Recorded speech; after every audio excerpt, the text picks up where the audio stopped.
అందాల అరకు భూతల స్వర్గం. కొండ కోణంలో, లోయల్లో అంటూ అరకు అందాలను ఆస్వాదించాలని ప్రతి ఒక్కరూ కోరుకుంటారు. అలాంటి వారికి ఆంధ్రప్రదేశ్ ప్రభుత్వం సూపర్ న్యూస్ వినిపించింది. అరకు ఉత్సవ్ నిర్వహించేందుకు రంగం సిద్ధమైంది. జనవరి 31వ తేదీ నుంచి అరకు ఉత్సవ్ మొదలు కానుంది. 3 రోజుల పాటు అరకు ఉత్సవ్ నిర్వహించనున్నారు. ఈ అరకు ఉత్సవ్‌లో సాంస్కృతిక కార్యక్రమాలు, స్థానికుల ఆటపాటలతో పాటు మరెన్నో విశేషాలు ఉండనున్నాయి. అరకు ఉత్సవ్ నిర్వహణ కోసం ఆంధ్రప్రదేశ్ ప్రభుత్వం 3 కోట్ల రూపాయలు కేటాయించనున్నట్లు తెలిసింది. అరకులో పర్యాటక రంగాన్ని మరింత అభివృద్ధి చేయాలనే ఉద్దేశంతో టీడీపీ ప్రభుత్వం అప్పట్లో ఈ అరకు ఉత్సవ్ తీసుకొచ్చింది. 2014లో అరకు ఉత్సవ్ ప్రారంభించారు. 5 ఏళ్ల పాటు ఎలాంటి ఇబ్బందులు లేకుండా అరకు ఉత్సవ్ కొనసాగింది.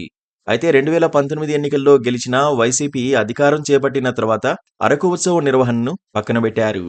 అయితే మళ్లీ అధికారంలోకి వచ్చిన టీడీపీ కూటమి సర్కార్ అరకు ఉత్సవ్ యథావిధిగా నిర్వహించాలని నిర్ణయించింది. అందులో భాగంగానే జనవరి 31 నుంచి 3 రోజుల పాటు అరకు ఉత్సవ్ నిర్వహించనున్నారు.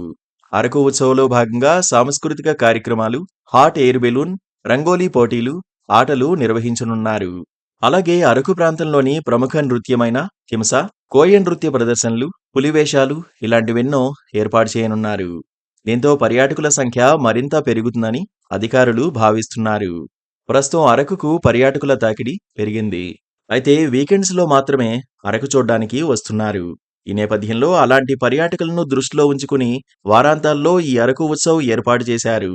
అరకు ఉత్సవ్ కారణంగా ఇక్కడి వ్యాపారులకు కూడా లబ్ధి చేకూరనుంది. మరోవైపు అరకు చూడ్డానికి వచ్చే పర్యాటకులకు అధికారులు కీలక సూచనలు చేస్తున్నారు.